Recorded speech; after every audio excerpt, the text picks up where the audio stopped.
जापानिजहरूले एकदमै धेरै युज गर्ने शब्द है। नम्बर 1मा छ इच्यो।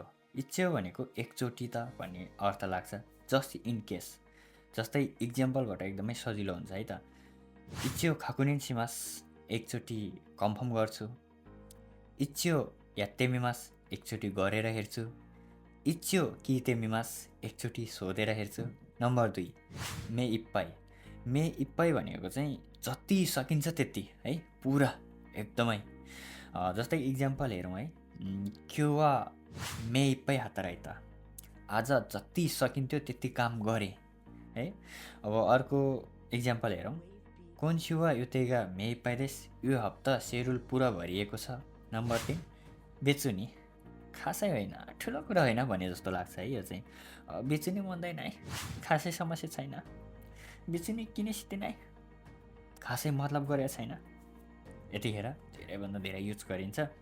कसले सुन्नु भएको छ तपाईँहरूले कमेन्ट गर्नु होला है त।